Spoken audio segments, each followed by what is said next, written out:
I woke to the sound of my daughter coughing, the kind of wet, rattling cough that meant her lungs were fighting cold air they should never have to breathe indoors. 3 in the morning.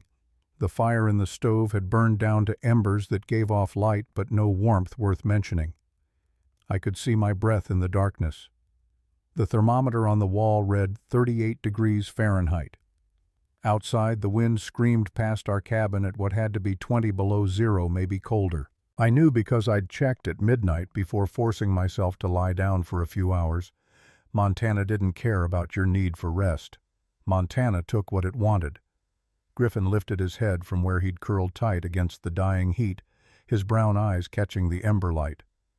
He was a good dog, 5 years old, part retriever, and part something else we'd never figured out. Smart enough to know the fire was failing. Smart enough to know I was the only one who could fix it. I pushed myself up from the bed, my joints protesting. 34 years old, and I moved like a man twice that age. The cold did that. It seeped into your bones and made them ache in ways you didn't think possible until you'd lived through a Montana winter in a cabin that couldn't hold heat. Delilah stirred beside me but didn't wake. My wife had learned to sleep through anything these past months.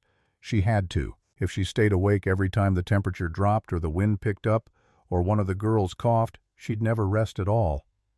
I'd watched her face age 5 years in the span of one winter.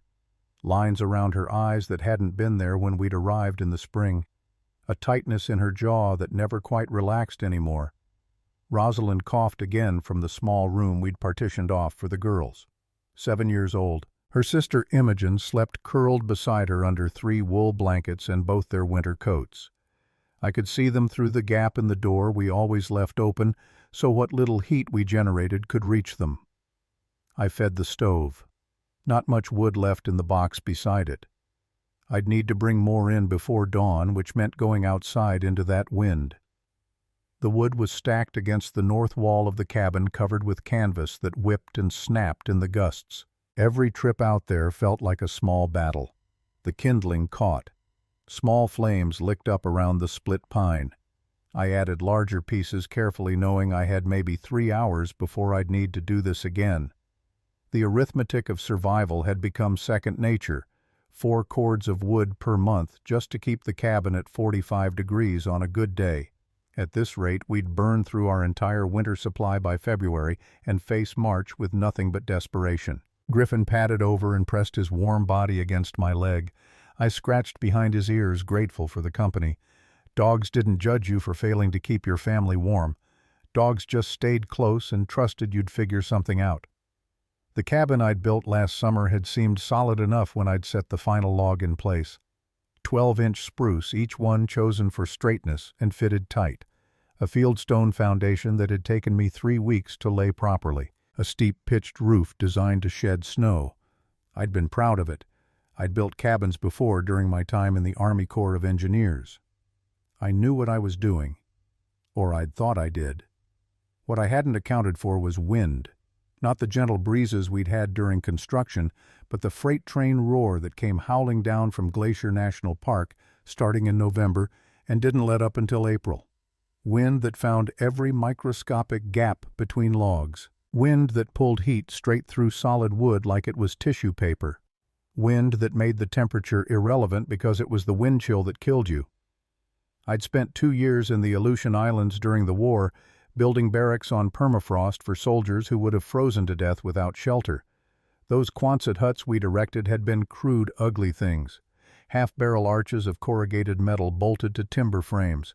But they'd worked. 65 degrees inside with a single oil stove, even when the temperature outside dropped below zero and the wind came at you horizontal. Not because metal insulated. Metal was actually a terrible insulator.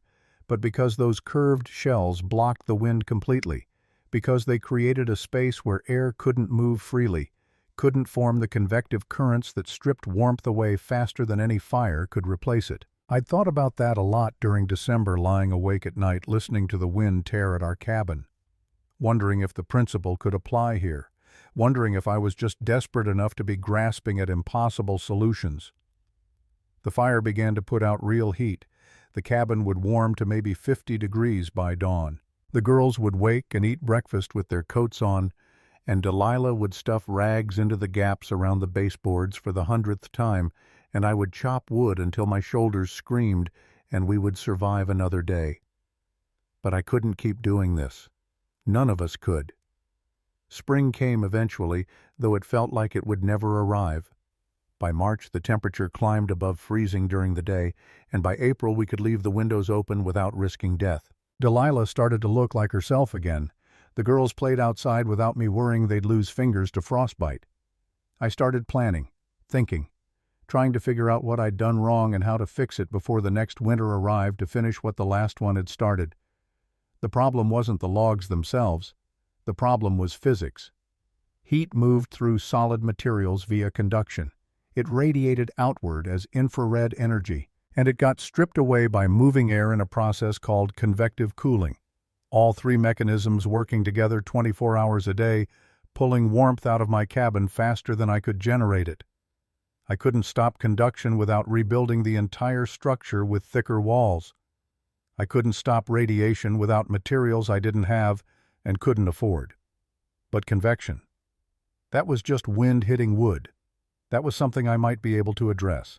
I spent a week in late April doing nothing but watching how the wind moved around the cabin, where it hit hardest, how it formed eddies and vortices. Griffin followed me as I walked the perimeter with a crude anemometer I'd built from a tin can and some wire. The wind came predominantly from the northwest, funneled down the valley between mountain ranges like water through a pipe. It hit the cabin at 40 to 60 miles per hour on a normal day, during storms faster. Every gust pulled heat from the logs. Every moment of moving air was an enemy I couldn't fight with more firewood or better chinking. I needed something between the wind and the cabin, a buffer, a shell. One afternoon in early May, I was up in the attic space above the main room moving some of our stored supplies around to make room for the dried goods Delilah had been putting up. The attic wasn't much, just rough boards laid across the ceiling joists to create a cramped storage area you could barely stand in. Hot in summer, cold in winter, and full of the smell of old wood and mouse droppings. Griffin started barking below me. Not his usual alert bark, but something more excited, insistent. I climbed down the ladder to find him pawing at the corner near the north wall where we'd stacked some of our belongings we didn't need regular access to. A few boxes of books, some tools I'd inherited from my father. A trunk I barely remembered existed. My grandfather's trunk. Nathaniel Brennan had died in 1938 when I was 26 and finishing my engineering degree. He'd left me a few things. Some tools, a watch I still wore, and this trunk full of what my mother had called his personal effects. I'd brought it with me when Delilah and I moved to Montana, thinking there might be something useful in it, but I'd never actually opened it. There had been too much else to do. A farm to establish, a cabin to build, a life to start. Griffin pawed at the trunk again, whining. I pulled it out from behind the boxes and into the center of the room where the light from the window could reach it. The leather straps were stiff with age but still sound. The brass buckles took some working, but they opened. Inside, the smell of old paper and leather and something faintly like tobacco hit me. Nathaniel had been a pipe smoker. I remembered that from when I was young, before my family moved east. The sweet smell of his tobacco, the way he'd sit on his porch in the evening with his pipe and watch the sun go down over land he'd homesteaded back in '02. The trunk held 3 leather-bound journals, the kind you could buy at any general store for $1. The leather was worn smooth, the pages yellowed at the edges. There were also some letters tied with string, a few photographs, and a leather pouch that jingled when I picked it up. I'd look at those later. Right now, the journals had my attention. I opened the first one at random somewhere in the middle. The handwriting was Nathaniel's, tight and precise. The letters formed with the careful discipline of a man who'd had to teach himself to read and write as an adult. The date at the top of the page, February 14th, 1921. The entry read, 3 weeks now below zero. Lost 2 head of cattle despite bringing them into the barn. Sarah is beside herself. The children are holding up, but Margaret has developed a cough that won't quit. Tried moving all of us into the barn with the livestock for their body heat. Marginally better, but still brutal. Wind finds every crack. I turned pages. More entries about that winter, about temperatures that dropped to 30 below, about wind that never stopped, about losing livestock and nearly losing his youngest daughter to pneumonia. Then dated March 8, 1921. Breakthrough today. The 6 head we penned in the corner section of the barn where we'd lined the walls with hay bales stacked 2 feet out from the wood survived the worst night we've had all winter. The space between the bales and the wall created a dead zone where the wind couldn't penetrate. The air trapped there stayed warmer. Not warm, but warmer. Enough. The cattle huddled in that corner are in better shape than the ones we kept in the main section. Wind is the enemy. Stop the wind before it touches what you're trying to protect, and you have a chance. My hands had started shaking. I read the passage again, making sure I hadn't misunderstood. Nathaniel had figured it out. 26 years ago, my grandfather had discovered the exact same principle I'd been circling around for weeks.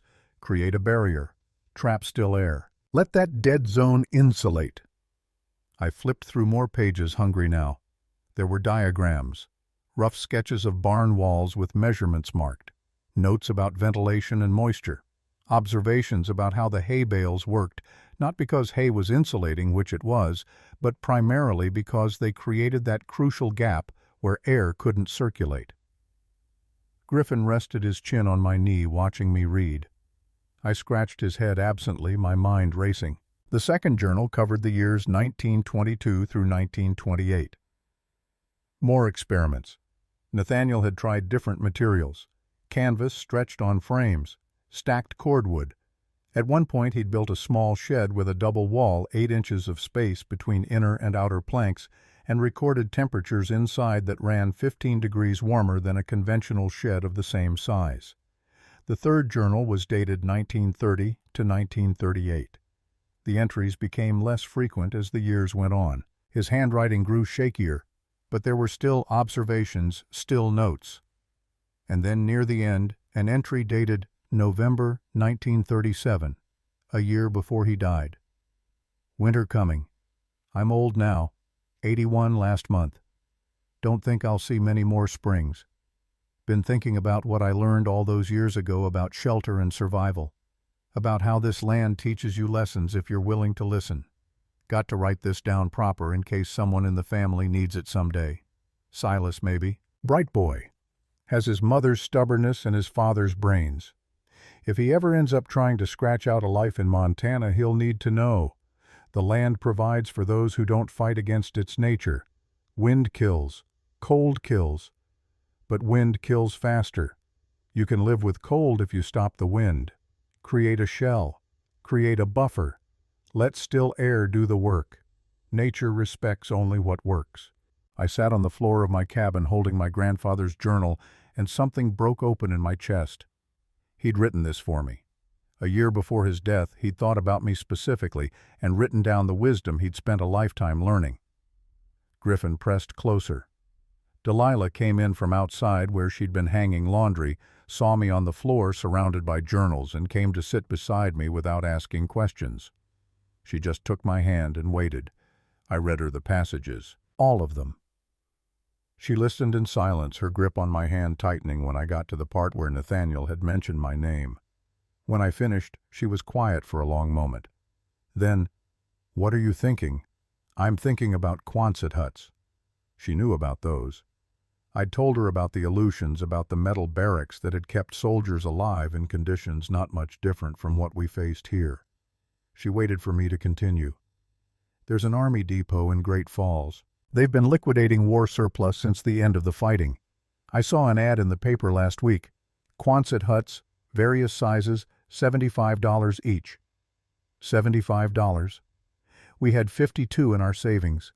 Everything left after buying supplies for the farm seed for planting the things we'd need to make it through another year. Delilah's face didn't change. She was thinking, calculating. I could see it in the way her eyes moved, the slight tension in her jaw. "What would you do with it?" "Build it over the cabin, like a shell. Leave a gap between the metal and the logs. 2 feet maybe. Enough for air to trap, but not enough for it to move freely. The metal blocks the wind completely. The trapped air slows heat loss.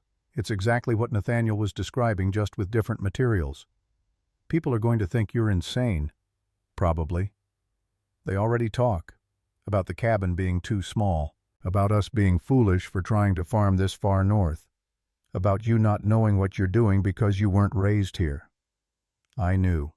I'd heard some of it myself. The rest Delilah had learned from the other women at the church socials, the ones who smiled to her face and whispered when she turned away. I don't care what they think, I said and meant it. I care about keeping our family alive next winter. She was quiet again. Then she stood and walked to the small wooden box where we kept our important papers. Our marriage certificate, the deed to the land, the girls' birth records, and wrapped in cloth at the bottom a strand of pearls. Her mother's pearls. The only thing of value Delilah had brought from her old life before she'd met me, before she'd agreed to move west and try to build something out of nothing.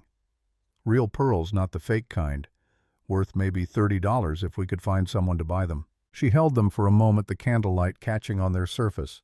Then she looked at me. We'll need $82 total. $75 for the hut, $7 for hauling it here and buying the hardware we'll need to put it up. Delilah, we have 52. These will bring 30, maybe 35 if we're lucky. That gives us enough. Those are your mother's pearls. My mother is dead. My daughters are alive. And if we don't do something next winter, we'll kill them. She said it without drama, without tears, just fact. You need to go to Great Falls tomorrow and buy that Quonset hut before someone else does. I took the pearls from her hand and set them carefully on the table. Then I pulled her close, her forehead resting against my chest. We stood like that for a long time, Griffin sitting at our feet, waiting for whatever came next. If this doesn't work, I started. Then we failed together. But at least we tried something instead of just burning more wood and hoping for the best. The next morning I hitched our 2 horses to the wagon and made the 40-mile trip to Great Falls. The depot was exactly what you'd expect from a government surplus operation. Rows of equipment rusting in the weather, bored clerks who couldn't care less what you wanted as long as your money was good, and prices set by people in Washington who had no idea what any of this stuff was actually worth. The Quonset hut sat in a field behind the main warehouse. 20-footers, 40-footers, some even bigger. All of them corrugated steel, arched and ugly, designed to be bolted together quickly and torn down just as fast. They'd housed soldiers, stored supplies, served as mess halls and motor pools and everything else an army needed in places where you couldn't build proper structures. I picked a 20-footer that looked to be in decent shape, minimal rust, no major dents. The clerk wrote up the paperwork without asking what I intended to do with it. He'd probably seen stranger purchases. I paid him $82, counting out the bills slowly. $52 from our savings, $30 from selling Delilah's pearls to a jeweler in town who'd tried to cheat me before I told him exactly what I thought of his first offer. The clerk gave me a receipt and directions to where I could hire a truck to haul it home. By noon I was following a flatbed truck loaded with curved steel sections back toward our cabin, the horses trailing behind. I passed Tobias Merrick's sawmill on the way. He was outside checking a shipment of logs, saw me, saw the truck ahead of me piled with metal, and stared. Didn't wave, just stared. Word would spread fast. By tomorrow, everyone within 20 miles would know that Silas Brennan had bought a Quonset hut and hauled it home. They'd start speculating about what I was building. A barn, probably. Maybe storage. Something sensible. When they found out I was wrapping my cabin in it, they'd have a different reaction entirely. The truck driver helped me unload the sections in our yard, took his $7 and left without comment. He'd seen odd things before, too. People did strange things out here when they were desperate. Delilah came out to look at what I'd bought. The metal pieces lay scattered in the dirt like the bones of some giant animal. Each section weighed close to 40 pounds, awkward and sharp-edged. The ribs that would support the structure were heavy steel, rust-spotted, but solid. Rosalind and Imogen emerged from the cabin, curious. They walked around the metal pieces, touching them carefully. Griffin sniffed at the nearest section and sneezed at the smell of oil and rust. "It doesn't look like much," Delilah said. "It isn't much, but it'll work." She believed me. Or maybe she just believed in me. Sometimes the difference didn't matter. I spent the rest of the day organizing the pieces, taking inventory, figuring out what I'd need to build the support frame. 2x6 pine posts for spacers, a foundation extension to give the metal shell something to sit on, bolts and brackets and tar paper for sealing the joints. As evening came on, I saw movement up the road, someone walking our direction. As they got closer, I recognized Phineas Doyle, our neighbor to the east. He was 68 years old, a homesteader who'd been on his land since before Montana was even a state. Knew more about surviving here than anyone I'd ever met. He walked into the yard and looked at the Quonset sections without speaking. Then he looked at me. "Heard you bought one of those metal sheds." Word travels fast. Always does. Tobias Merrick was at the trading post an hour ago telling everyone you'd lost your mind. I waited. "That true? You lost your mind?" "Depends on your definition." He almost smiled. Phineas didn't smile often. "What are you planning to do with it?" "Build it over the cabin. Create an air gap between the metal and the logs. Block the wind. Trap still air for insulation." He was quiet for a moment. Then, "Your grandfather was Nathaniel Brennan." It wasn't a question, but I answered anyway. "Yes, sir." "Knew him. Good man, smart man, one of the smartest men I ever met. Died too young." He paused. "He tried something like this back in the 20s. Different materials, same idea. Worked for him." I found his journals. "That's where I got the idea." Phineas nodded slowly. "Then you're not crazy. Crazy would be doing the same thing as last winter and expecting different results. This is just listening to wisdom from a man who learned his lessons the hard way." He turned to leave, then stopped. "People are going to mock you. Tobias already is. Gideon Crane was at the post too, calling it a tin coffin for a coward's cabin. They'll say worse once you start building." "I know. Let them. Your grandfather faced worse.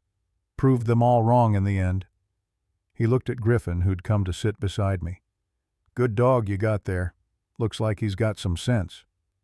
After Phineas left, I stood in the yard as the sun went down and the temperature started to drop. Tomorrow, I'd start building the frame. Tomorrow, the mockery would begin in earnest. Tomorrow, I'd find out if I had the strength to keep going when everyone around me thought I was making the worst mistake of my life. But tonight, I had my grandfather's journals. I had a wife who'd sold her mother's pearls to buy me a chance.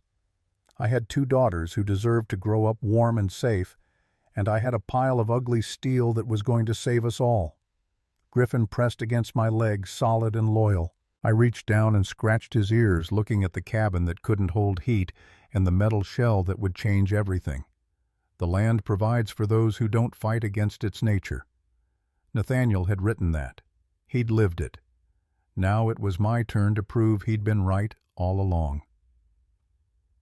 Word count 4,473. Target 5,500 to 6,200. Status continue writing. Some May brought warmth during the day, but the nights still dropped below freezing. I worked through both, building the support structure that would hold the Quonset shell exactly 24 inches from the cabin walls. The number mattered. Too close and you wouldn't create enough of an air buffer. Too far and you'd waste materials and create spaces where air could move too freely. Nathaniel's diagrams had specified 2 feet. I trusted his calculations more than my own. The foundation extension took a week.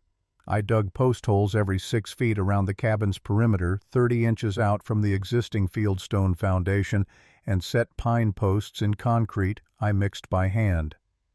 Each post had to be exactly level with the others so the curved ribs of the Quonset would sit properly. Griffin lay in the shade and watched me work occasionally, bringing me a stick he'd found as if to remind me that not everything had to be difficult. Delilah brought me water and food at midday. She didn't ask how it was going. She could see how it was going. Slow, back-breaking, covered in sweat and concrete dust. But progressing. Rosalind and Imogen helped when they could, holding tools, fetching things, keeping me company. They didn't understand exactly what I was building, but they understood it mattered. 7 and 5 years old, and they'd already learned that survival in Montana meant everyone contributed. By the second week, I'd finished the posts and started on the horizontal frame that would connect them. 2x6 pine runners bolted to the posts, creating a cage around the cabin. This was the skeleton that would support everything else. People started stopping by to watch. Not to help, just to watch. Tobias Merrick came first, pulling up in his wagon like he had business in the area. He didn't. His sawmill was 3 miles in the opposite direction. He stood at the edge of the property and stared at what I was building without speaking. Then he shook his head and drove away. The next day, it was Gideon Crane, the trapper, who worked the high country and came down to trade his furs every few months. He was younger than me, maybe 30, with the kind of lean hardness that came from living alone in the wilderness most of the year. He watched me bolt a section of frame together, then, "Heard you're building a barn around your cabin." "Not a barn."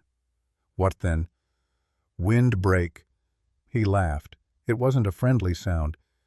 "Windbreak made of metal. That'll work real well when the cold conducts right through to your logs. Might as well build a chimney for heat to escape." I kept working. He watched for another minute, then, "Your grandfather would be ashamed.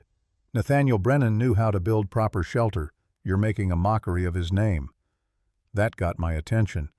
I straightened up and looked at him. Griffin stood too, sensing the tension, a low rumble starting in his chest. "You knew my grandfather." "Knew of him. Everyone did. Man built a homestead that lasted, raised cattle that survived. Now his grandson's wrapping a perfectly good cabin in sheet metal like he's ashamed of his own work." "I'm not ashamed. I'm trying to keep my family warm." "By conducting cold straight into your house, combat engineer gone soft. Army taught you to build barracks in Alaska, now you think Montana's the same. It's not. We've been building cabins here for 70 years. If wrapping them in metal worked, someone would have tried it already." He left before I could respond. Maybe that was for the best. Nothing I said would have changed his mind anyway. The third visitor was Aldrich, the county extension agent. He arrived in an official vehicle with county markings on the door. Younger man, college-educated, full of book learning and very little practical experience. He'd been appointed to the position 6 months ago and spent most of his time telling people how to farm land he'd never worked himself. He introduced himself formally as if we hadn't met before at the Grange meetings. Then he walked around the frame I was building, making notes on a clipboard. "Mr. Brennan, I'm concerned about what you're constructing here." "Concerned how?" "This design isn't in any manual I've seen. That air gap you're creating could trap moisture. Metal doesn't breathe the way wood does. You could end up with condensation forming on the inside of the shell, dripping down, rotting your logs from the outside in. I've seen it happen with metal sheds. This would be worse. You'd be trapping your entire house in a sweatbox."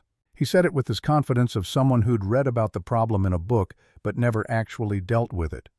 I'd dealt with condensation in the Aleutians. I knew how to manage it. Ventilation handles moisture. I'm cutting vents at the base and at the ridge. 6 vents against condensation from an entire cabin. That's not engineering, Mr. Brennan. That's wishful thinking. He made more notes. "I'm obligated to inform you that if this structure fails and causes damage to your property, the county won't be able to offer assistance." "Wasn't planning to ask for any." "Additionally, if the Quonset collapses under snow load, it could take your cabin roof with it. You'd be left with nothing in the middle of winter. The frame is engineered to hold twice the expected load." "Expected according to what calculations your own?" He shook his head. "Mr. Brennan, I understand you're trying to solve a problem, but this isn't the solution. This is desperation dressed up as innovation." After he left, Delilah came out and found me standing motionless, staring at the half-built frame. "What did he say?" "That I'm going to rot the cabin, collapse the roof, and trap my family in a metal death trap." "Do you believe him?" "No." "Then why are you standing here instead of working?" "Good question."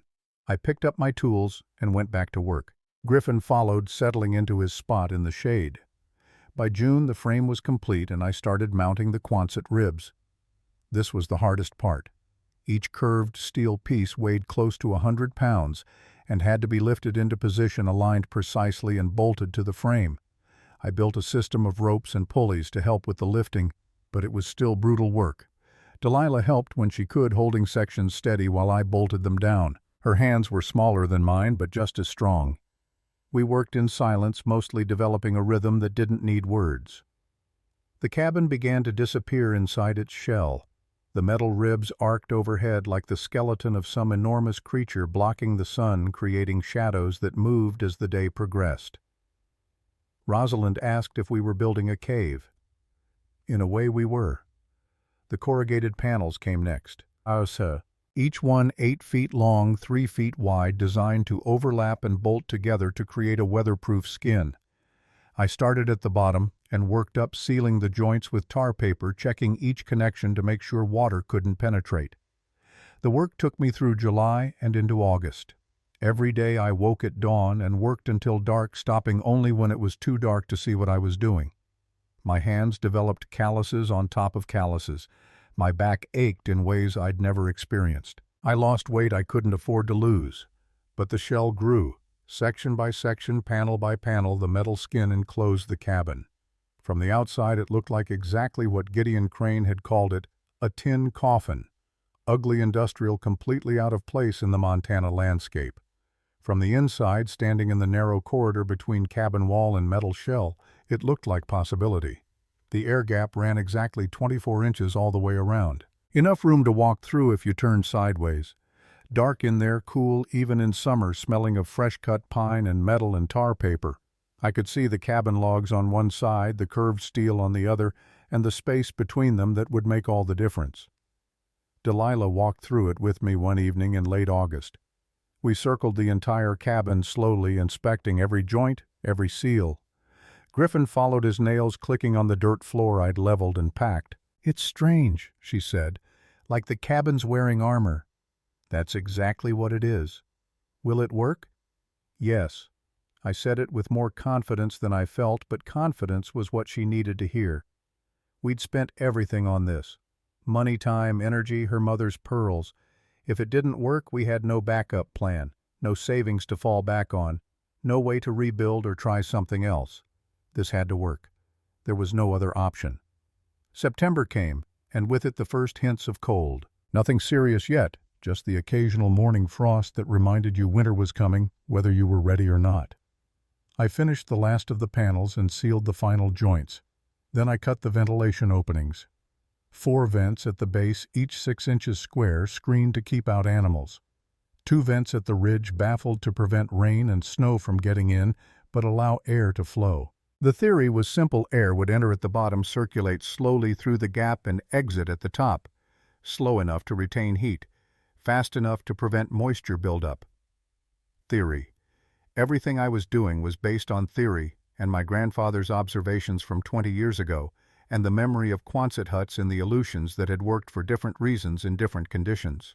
The chimney penetrated both structures through a double flash collar I'd fabricated from sheet metal and packed with mineral wool for fire safety. It had taken me 2 days to get it right, making sure there was proper clearance, making sure water couldn't leak through. By the end of September, the project was complete.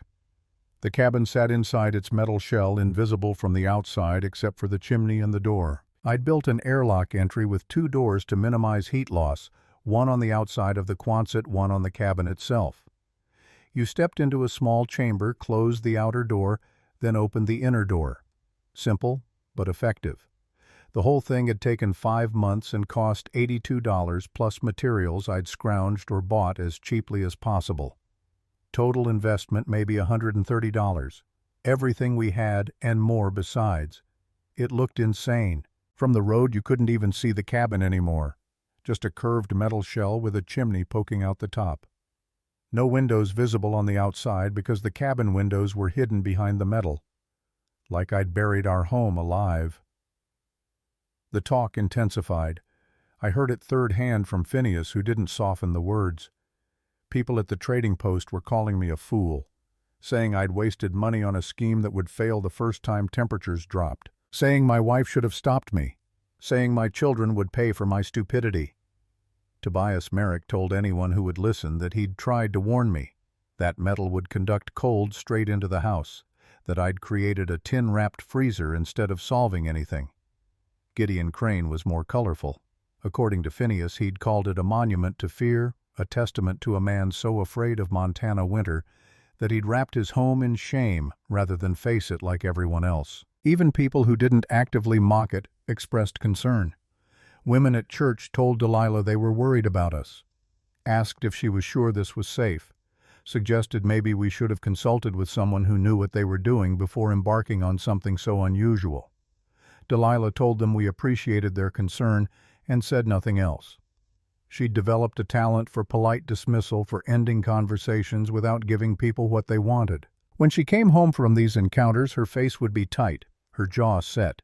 She'd go about her work with an energy that bordered on aggressive, kneading bread dough, like she was fighting it, scrubbing floors that were already clean. I understood. She was scared too. Scared I'd made a catastrophic mistake. Scared we'd burned through our resources for nothing. Scared that when winter came we'd be worse off than before and have no one to blame but ourselves. October arrived. The temperature began to drop at night. I fired up the stove for the first time since spring, feeding it just enough wood to take the chill off. The cabin warmed to about 60 degrees, not warm enough to tell us anything useful. We needed real cold. We needed to see what the system would do when tested. The first test came the second week of October. The temperature dropped to 15 degrees overnight. Not severe, but cold enough to give us data. I woke at dawn and checked the thermometer immediately. The cabin had held at 58 degrees all night. Last year, at this same outside temperature, the cabin would have dropped to 42 despite the fire. 16 degrees warmer, using less wood. I didn't tell anyone. Not yet. One data point wasn't enough. Could have been a fluke. Could have been that the night wasn't as windy as last year's equivalent. Could have been a dozen things. But Griffin was warm. The girls woke up comfortable. Delilah made breakfast without wearing her coat. It was working. We just needed winter to prove it. November came with the first serious cold. The temperature dropped to 12 degrees one night, stayed there for 3 days straight. I kept the fire going steady but not aggressive, wanting to see how the system performed under sustained low temperatures rather than brief cold snaps. The cabin held at 61 degrees, comfortable enough that the girls could do their lessons at the table without shivering. Delilah cooked without needing gloves. Griffin sprawled near the stove instead of pressed against it. But on the fourth morning, I noticed something wrong. Water. Tiny droplets forming on the inside surface of the metal shell, collecting in the corrugations, beginning to drip down toward the packed dirt floor of the air gap. Not much, maybe a cup's worth spread across the entire surface. But it was there, and it was growing. Condensation. The one thing Aldrich had warned about. The one thing that could turn my solution into a disaster. Warm air from the cabin was reaching the cold metal surface and depositing its moisture. Basic physics. The same thing that made windows fog up in winter, except this was happening on a surface that wrapped around my entire home. I stood in the air gap corridor with a lantern, running my fingers over the wet metal, calculating how bad this could get.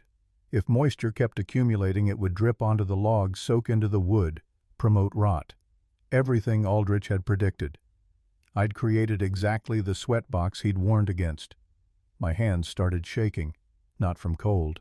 From the realization that I might have spent 5 months and every dollar we had building something that would destroy the cabin faster than wind ever could. Delilah found me there an hour later, still standing in the corridor, still staring at the water beads catching lantern light. She didn't ask what was wrong. She could see the moisture. She touched the metal, felt the dampness, then looked at me with an expression I couldn't read. "This is what Aldrich said would happen." "I know." "Can you fix it?" "I don't know." Those 3 words hung between us like a condemnation. I'd been so sure, so confident, built an entire system based on Nathaniel's notes and my own experience and the certainty that I understood the principles involved. And now water was forming where it shouldn't, threatening to undo everything. That night I couldn't sleep. I lay in bed, running through the physics, trying to understand where I'd gone wrong. The air gap should have been isolating the cabin from the metal, but warm air was somehow reaching the cold surface, which meant either the gap wasn't working as intended, or I'd miscalculated the ventilation needed to move moisture-laden air out before it could condense. Probably the ventilation. 6 vents fighting condensation from an entire heated space. Aldrich had been right about that too. At 3 in the morning I gave up on sleep, got up and went to Nathaniel's journals. I'd read them through twice already, but I read them again by lamplight, searching for anything about moisture management. Griffin joined me, pressing his warm bulk against my legs while I turned pages. There. An entry from March 1922, after Nathaniel had experimented with the canvas frame barriers around his barn. Moisture became issue when temperatures stayed below freezing for extended period. Solved by cutting additional ventilation at top and bottom. Air needs to move enough to carry moisture out, but not so much that it strips heat. Balance is critical. Too little flow condensation, too much heat loss. Found that 1 vent per 8 linear feet of wall at base plus ridge vents maintained equilibrium. I did the math. The cabin's perimeter was roughly 80 feet. 80 divided by 8 meant I needed 10 vents at the base, not 4, plus adequate ridge venting. I'd underbuilt by more than half. The solution was simple: cut more vents. But the timing was terrible. It meant admitting to everyone who'd predicted failure that they'd been partially right. Meant Tobias Merrick getting to say he'd told me so. Meant Aldrich writing in his reports that the system had failed exactly as he'd warned, unless I fixed it before anyone found out. I spent the next 2 days cutting additional vents, 6 more at the base positioned strategically around the perimeter, 2 more at the ridge baffled to prevent weather intrusion. Each cut had to be precise. The screen had to be secured properly. The baffles had to direct airflow without blocking it. Griffin watched from his usual spot, occasionally bringing me tools I hadn't asked for but somehow needed. Dogs understood work in ways people sometimes didn't. By the 3rd day, the condensation had stopped. Air flowed through the gap slowly but steadily, carrying moisture out before it could accumulate. The metal stayed dry. The logs stayed protected. I hadn't told Delilah what I was doing. She knew anyway. She always knew. When I came in from sealing the last vent, she had coffee waiting, and that look on her face that meant she'd been worried, but wasn't going to say it. Fixed? Fixed. Good. She poured herself coffee and sat across from me. Now what? Now we wait for real winter and see if the rest of it works. Real winter announced itself on December 8th. I woke to the sound of wind that made November's gusts seem gentle. The kind of wind that came down from the high country carrying cold that went through clothing like it wasn't there. The kind of wind that killed livestock and froze water lines and made walking from the house to the barn a life-threatening journey. The thermometer outside read -18. The cabin thermometer read 61 degrees. I checked it 3 times, certain I was reading it wrong, but the mercury held steady. Outside 18 below zero, inside 61 above. A difference of 79 degrees maintained by a fire I'd banked the night before and hadn't touched since. Delilah came downstairs in her nightgown, no coat, no shawl. Stood at the stove and held her hands toward heat she didn't desperately need.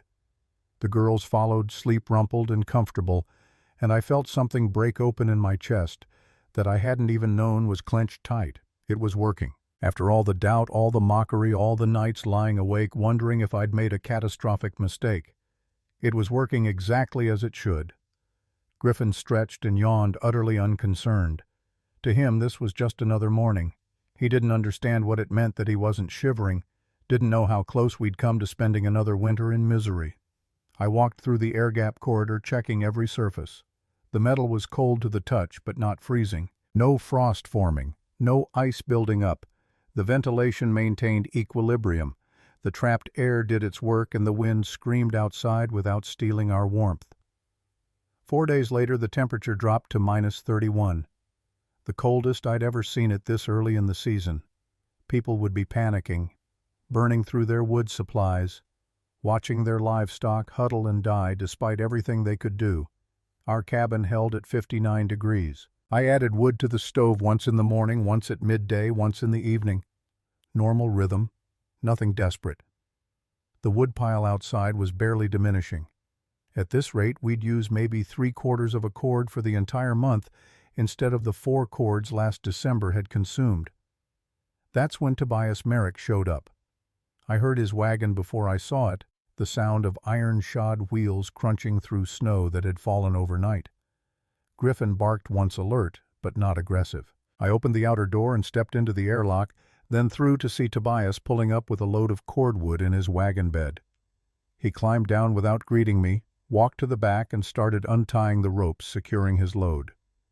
Emergency delivery, the kind he made to families who'd miscalculated their needs and were facing the choice between freezing and burning furniture.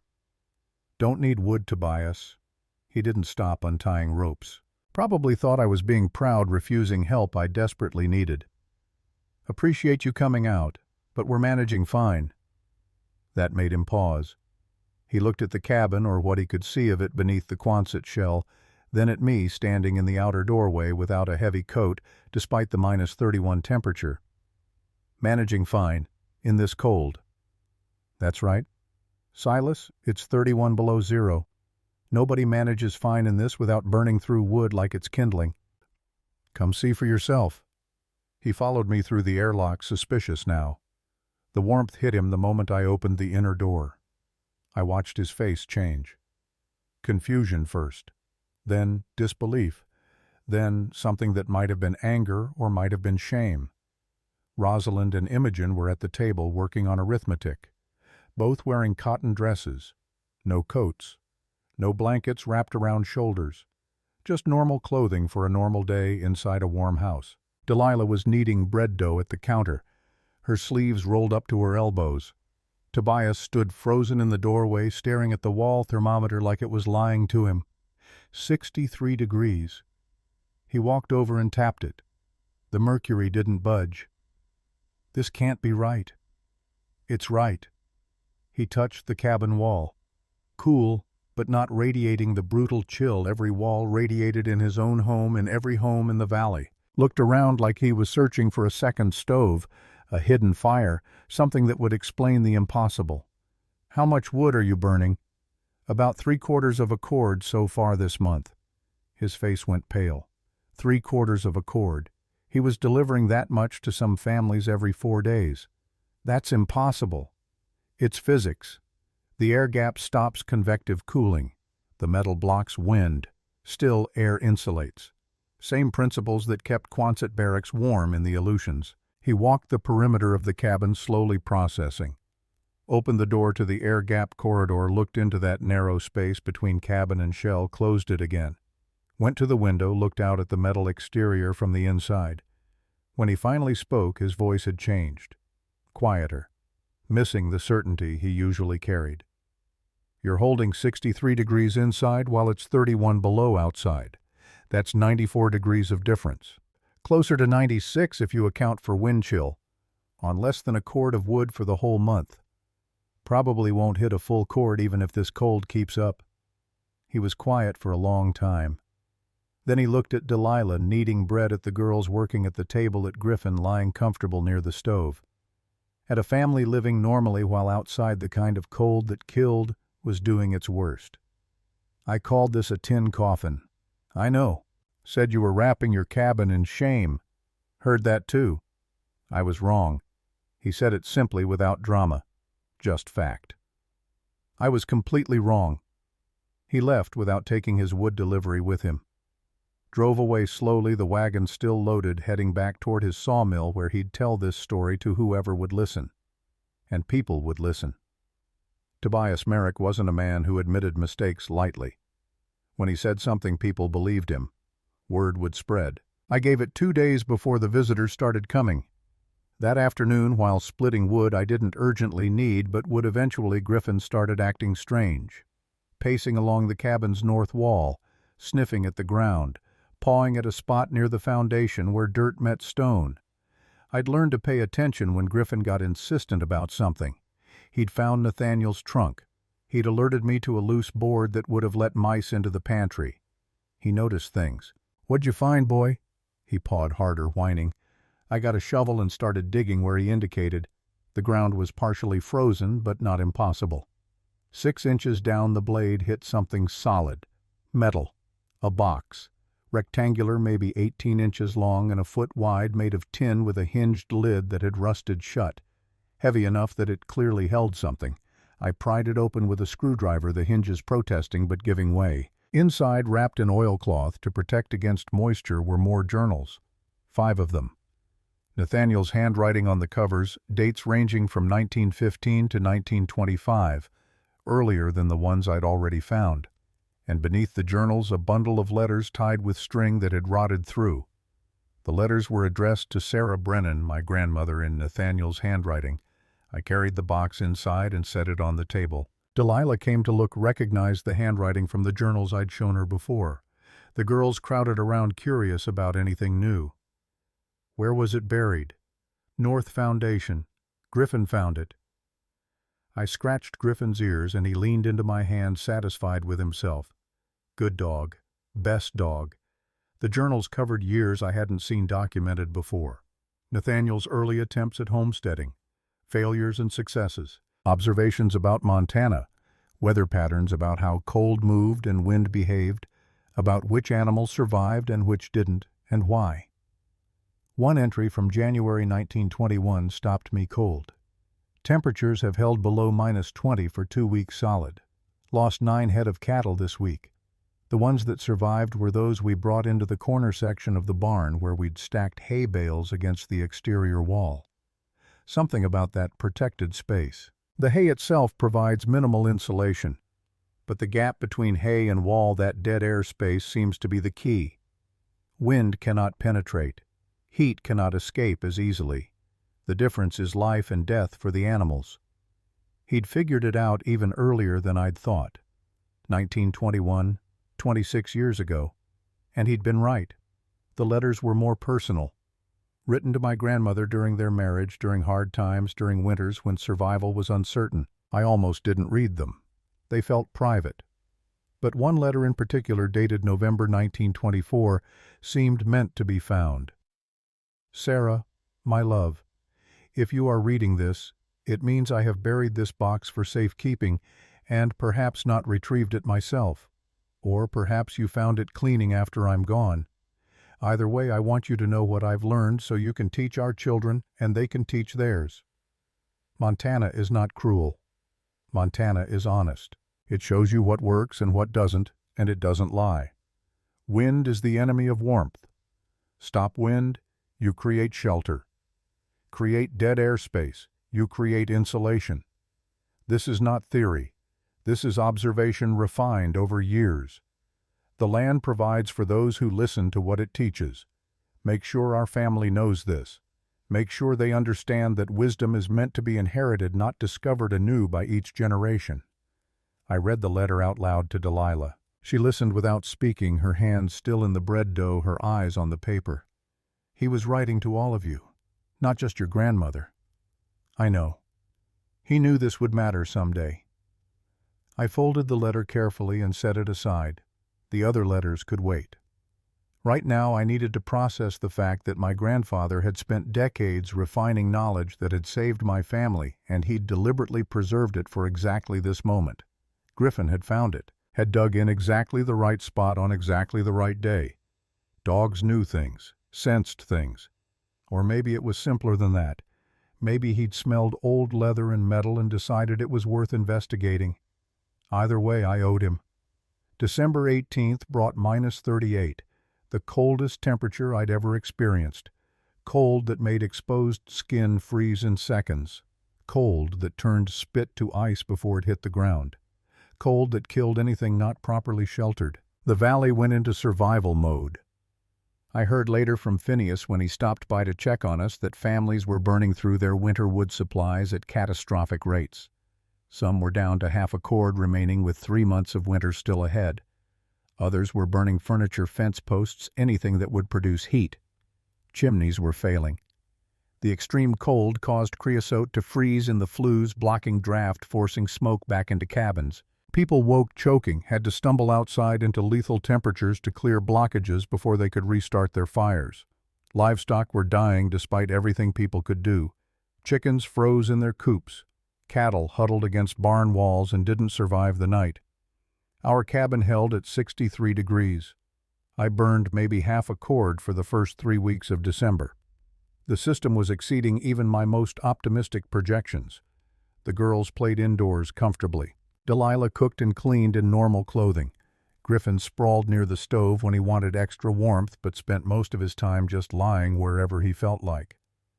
We were living while others were barely surviving. The guilt of that was harder than I'd expected, knowing families 2 miles away were suffering while we were comfortable, knowing children were cold and scared while Rosalind and Imogen did their lessons in warmth. Delilah saw it in me one evening while I was staring out the window at snow that had drifted 3 feet deep against the Quonset shell. "You're thinking about the others. Hard not to. We can't take in everyone. I know. But we can take some. If someone needs shelter, if someone's in real danger, we can make room." She was right. The cabin wasn't large, but it could fit more bodies if necessary. And bodies meant warmth. People were insulation too. I didn't have to wait long to find out if anyone would take us up on the offer. The knock came at midnight 3 days before Christmas. Hard, urgent, the kind of knock that meant emergency. Griffin barked once sharp, then went to the door and waited. I opened the outer door to find Phineas Doyle standing in snow up to his knees, his 10-year-old grandson beside him, both of them shaking despite heavy coats. The boy's lips were blue. "Silas, I'm sorry to bother you this late, but my cabin's down to 28 degrees. Fire won't stay lit. Creosote froze in the chimney, and I can't clear it in this cold. We need shelter until morning." I stepped aside and waved them through. Phineas had helped me when others mocked, had believed in Nathaniel's wisdom when everyone else thought I was insane. I'd have taken him in even if he'd been a stranger, but he wasn't a stranger. He was the one ally I'd had from the beginning. The warmth hit them like a physical force. The boy, whose name was Samuel, stopped shaking immediately and just stood there with his mouth open, staring at the cabin interior like it was something from a dream. Phineas's face did what Tobias's had done. Disbelief, confusion, then something that might have been tears, except he was too old and too proud to let them fall. 63 degrees. Give or take. "Silas, my cabin is 28. I have 2 fires going, one in the main stove and one in the bedroom hearth. 28 degrees. And you have 63 with 1 stove. The system works." Delilah had woken and come downstairs. She took one look at Samuel's blue lips and went immediately to warm milk and blankets. The boy sat at our table wrapped in wool, drinking warm milk in small sips, and color slowly returned to his face. Phineas sat across from me and didn't speak for a long time. Just sat, present, warm for the first time in weeks. Finally, "Nathaniel would be proud of you. He built the foundation. I just followed his notes." "You did more than that. You took wisdom and made it real. You saved your family. You might save more before this winter's done." We gave them the girls' room. Rosalind and Imogen slept with Delilah and me that night, all of us crowded into one bed, warm and safe, while outside the temperature stayed at -38, and wind that sounded like screaming animals tried to find a way through metal it couldn't penetrate. Morning came. Phineas and Samuel stayed for breakfast. Eggs and bread and coffee that Phineas drank slowly, savoring warmth in liquid form. Then he bundled up to go back to his cabin and try to clear his chimney in daylight. Before he left, "When this gets out, and it will get out, people are going to come to you, asking how you did it, asking if they can copy it. What are you going to tell them?" "The truth, that it's not my design. It's Nathaniel's observation applied with materials he didn't have access to. Anyone who wants to try it, I'll help them. Even Tobias, even Gideon, even them." He nodded. Then he and Samuel went out into cold that would have killed them if they'd had to spend the night in it. Griffin watched them go, tail wagging, pleased to have had visitors. 2 days later, on December 23rd, more visitors. These ones official. Aldrich arrived in his county vehicle, but this time he wasn't alone. He'd brought another man older, carrying a leather case that marked him as someone important. They introduced themselves formally at the door. The other man was Crawford, the regional extension supervisor, Aldrich's boss.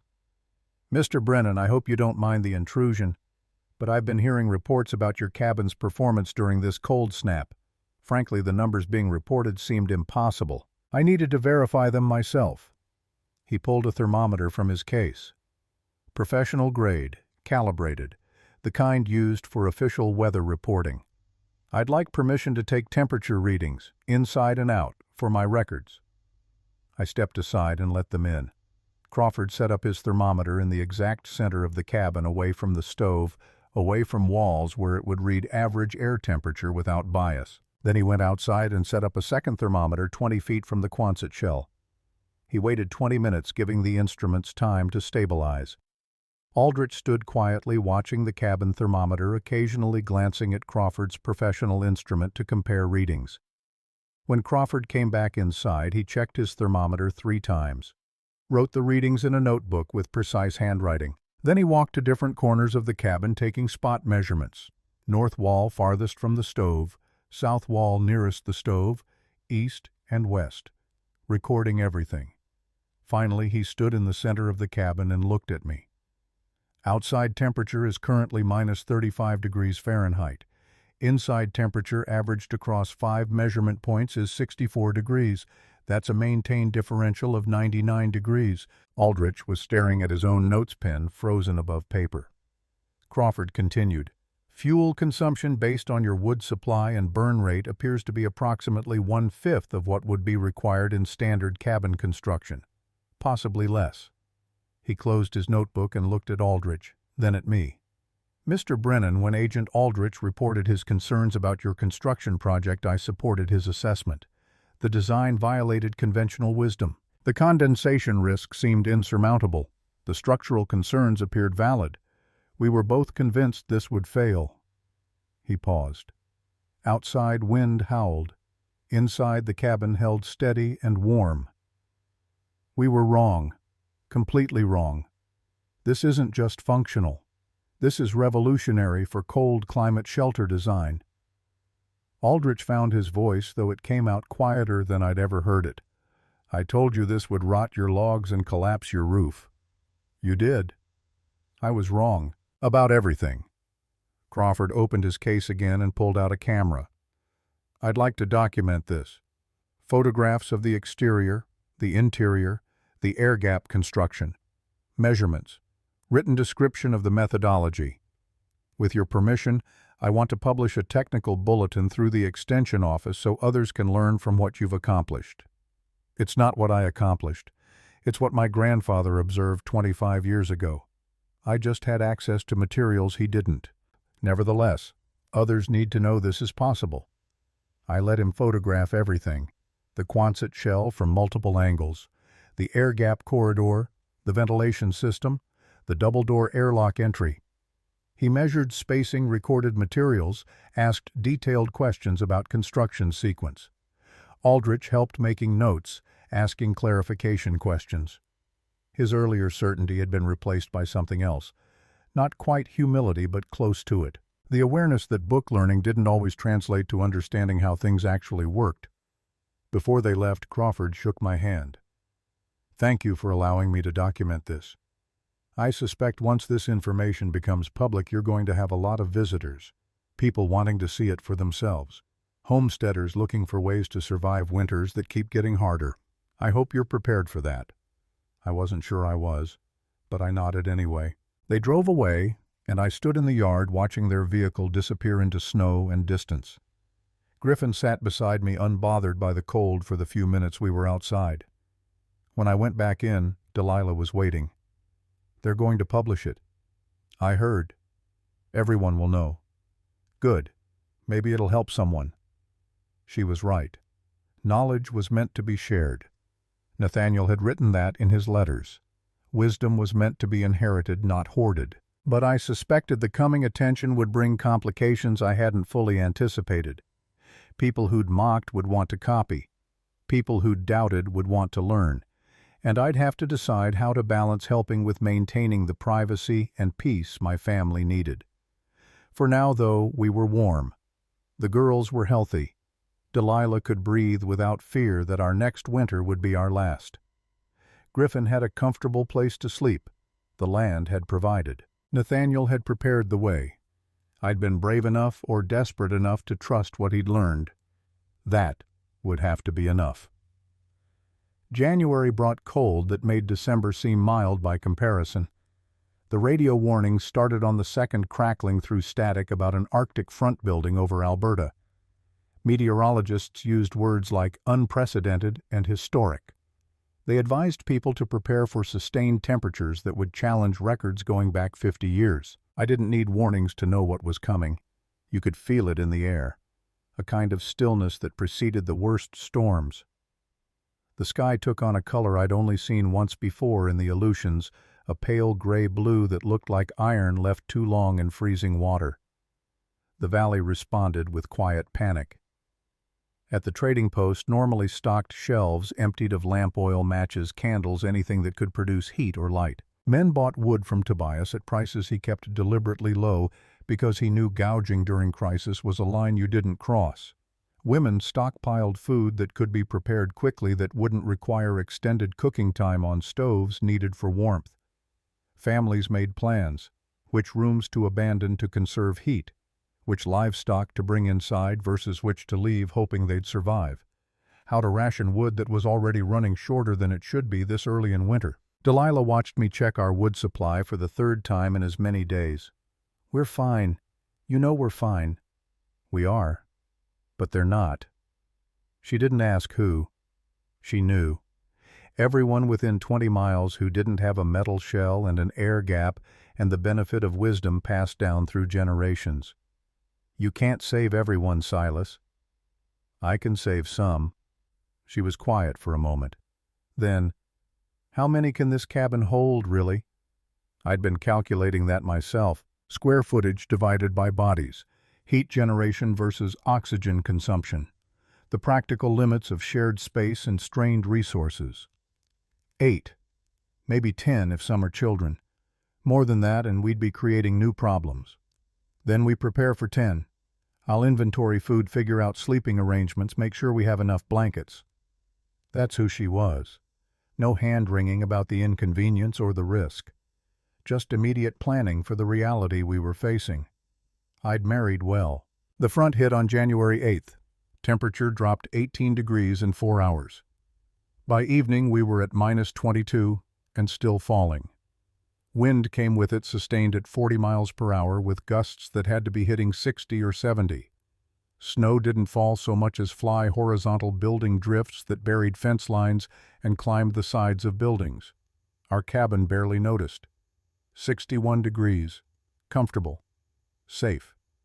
But outside that metal shell, people were fighting for survival. The first family arrived the next morning.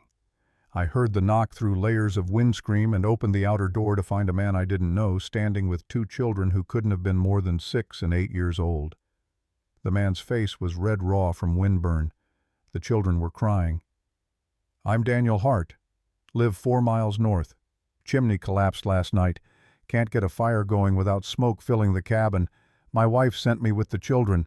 Said to find anyone who could help." I pulled them inside. The children stopped crying the moment warmth hit them. Just stopped like someone had flipped a switch and stood staring at the cabin interior with expressions that would have been funny if they hadn't been so heartbreaking. Delilah appeared with blankets and warm milk. She didn't ask questions, just wrapped the children and sat them at the table and made sure they drank slowly so they wouldn't make themselves sick. Daniel's hands were shaking, not from cold anymore, from relief and something close to shock. "I've been burning a quart a week trying to keep us above freezing. We're almost out. And now the chimney. I thought we were going to lose them." His voice broke on the last word.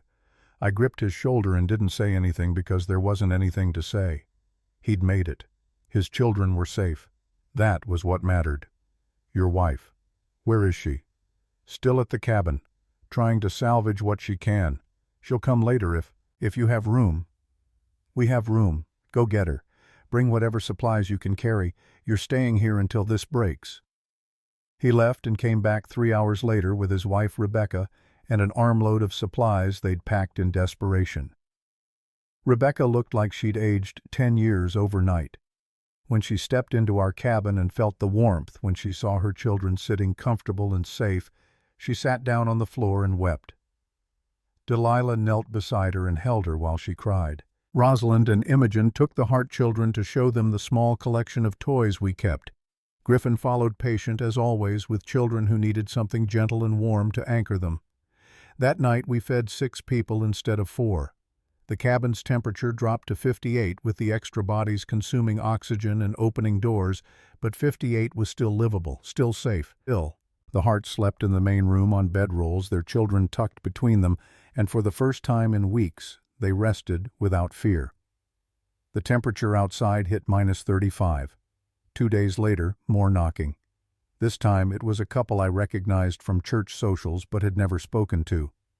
Ezra and Mabel Thorne, probably in their 60s, too old to be fighting cold like this alone.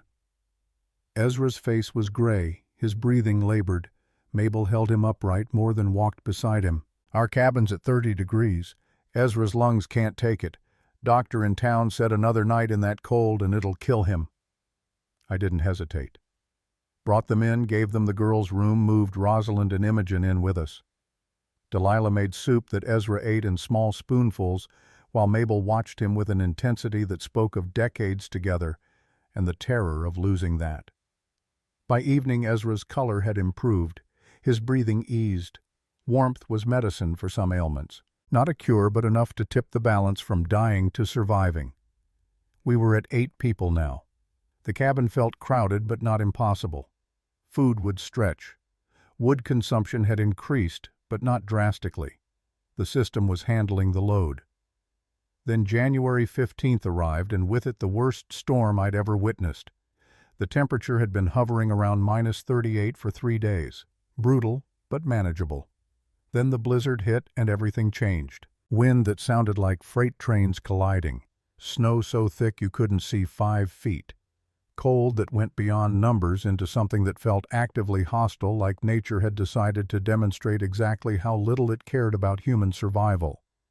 -40 degrees, wind chill below -70. Conditions that would kill exposed skin in under 2 minutes. Conditions that made stepping outside without full winter gear a death sentence. The knock came at 9 in the evening. Desperate, frantic. I opened the door to find 3 more people. A family I didn't know. Mother, father, infant wrapped in so many blankets I could barely see its face. The mother was crying. The father looked like he'd run the entire distance to our cabin, which maybe he had. "Please, our baby. She's so cold. She stopped crying an hour ago and I can't. Please." Delilah took the infant from her arms before I could speak. Unwrapped blankets with quick practiced movements, checking for frostbite, for hypothermia, for the things that killed babies in Montana winters. The child was pale but breathing. Alive but barely. "Get them inside. Now." I pulled the parents through and sealed the doors. The cabin was packed now. 11 people total. Bodies everywhere.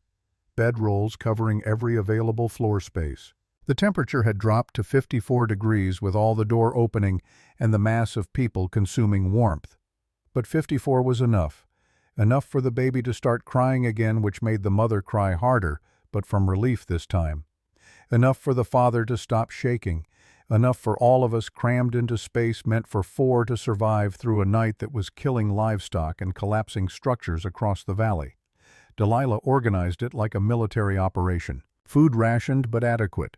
Water shared. Heat managed. Space allocated with ruthless efficiency. The strong helped the weak. The young entertained the old. Griffin moved between people like he understood his job was to provide comfort wherever it was needed most.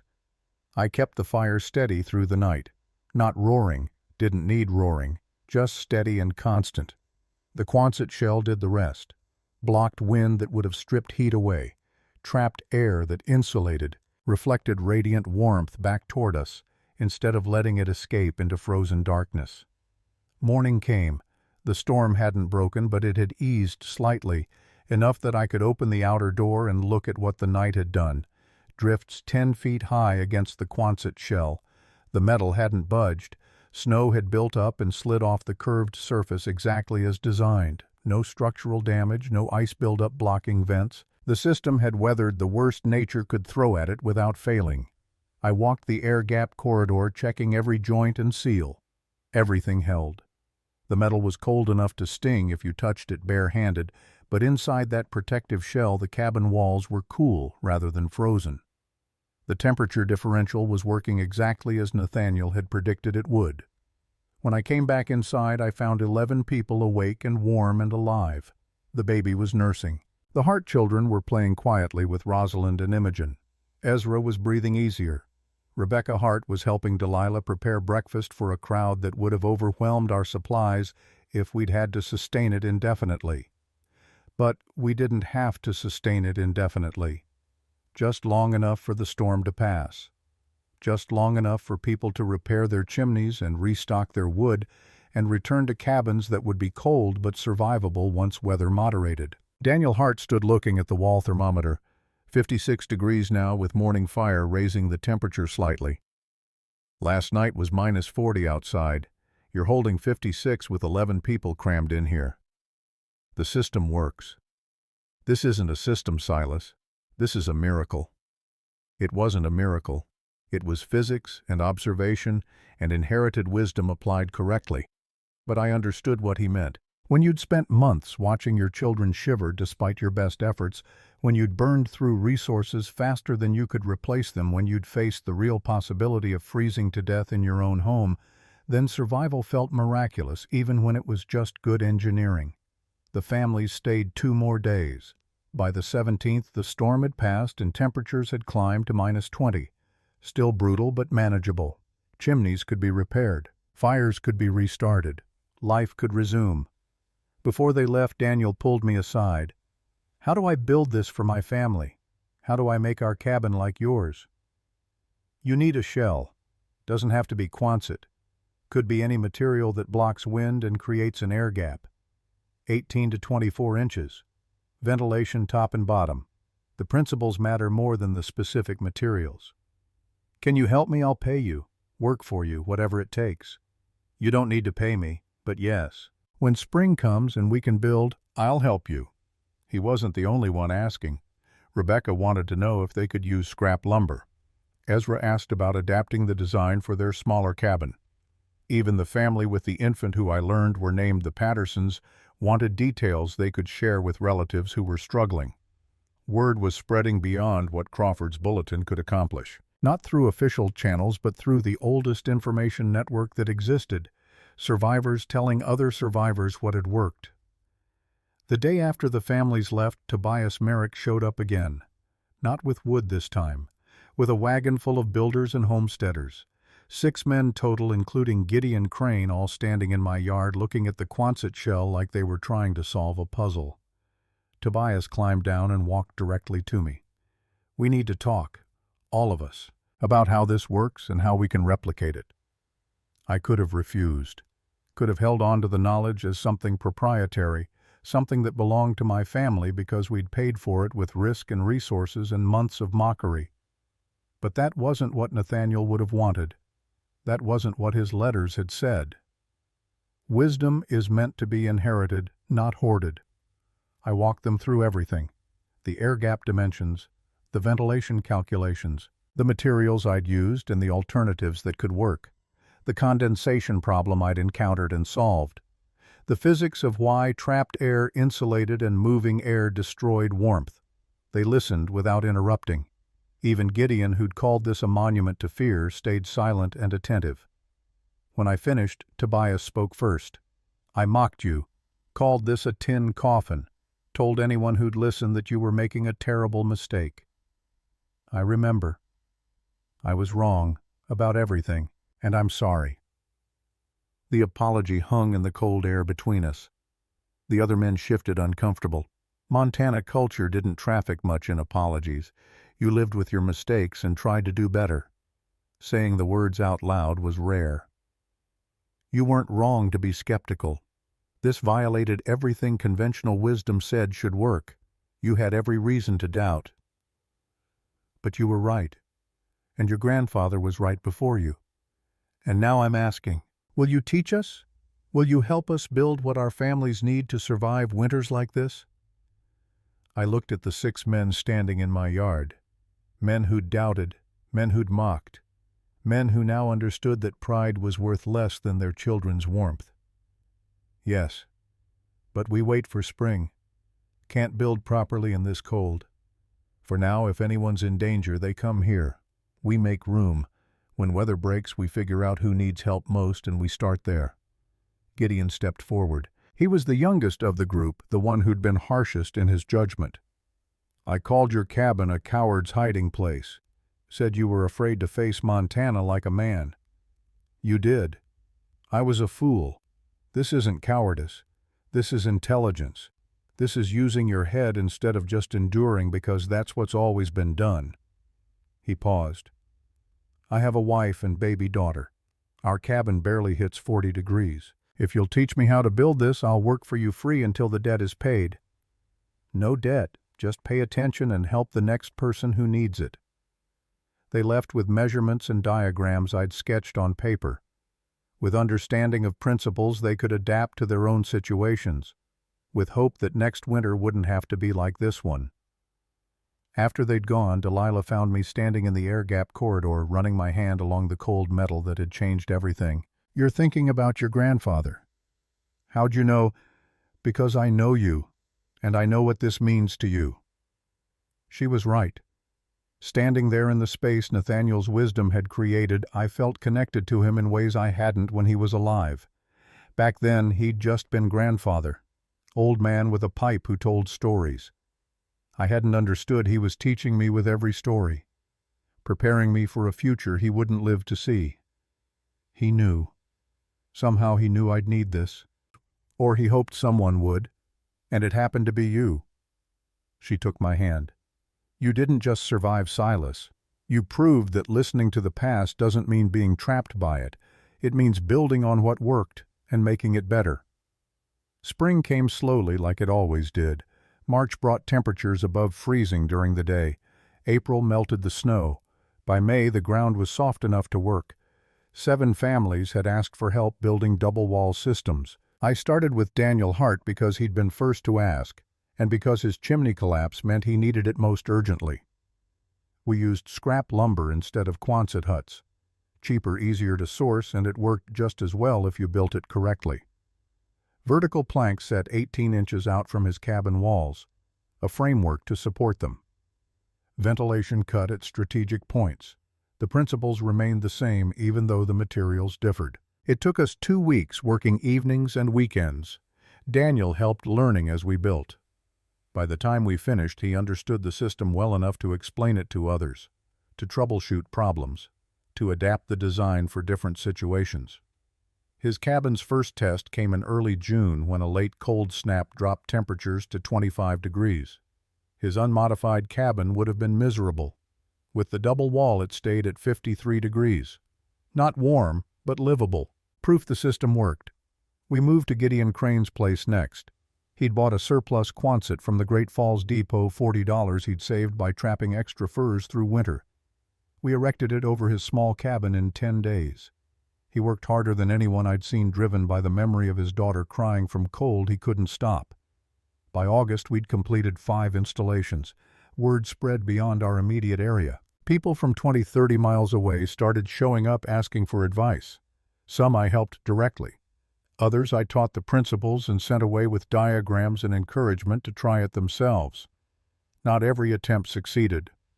One homesteader built his air gap too narrow, only 8 inches, and saw minimal improvement.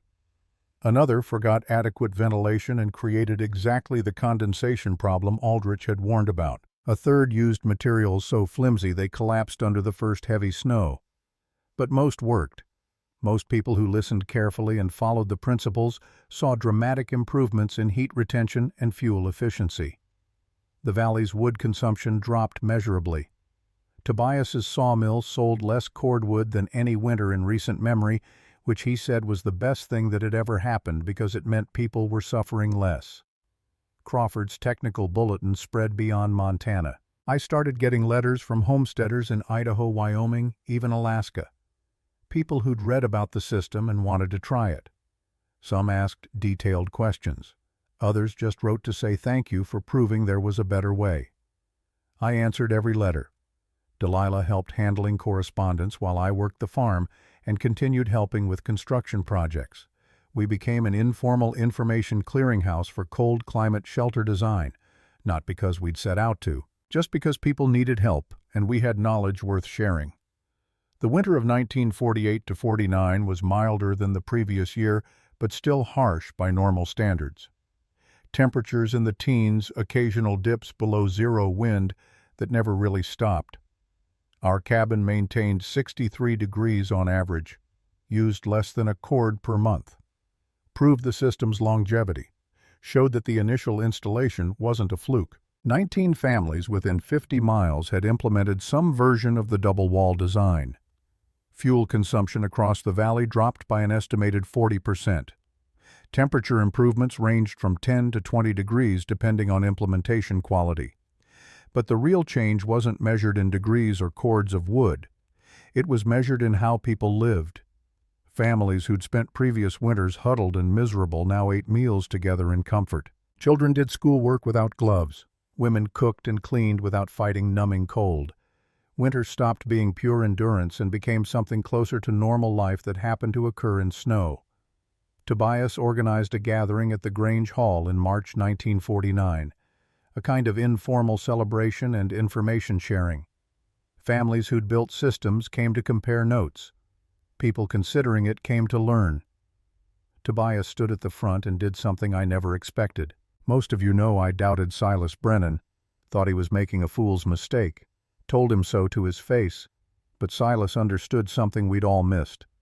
That tradition isn't always wisdom, and that sometimes the smartest thing you can do is listen to someone who actually observed how things work instead of just doing what's always been done.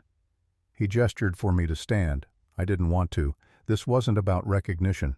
But Delilah nudged me, and I stood because refusing would have been worse.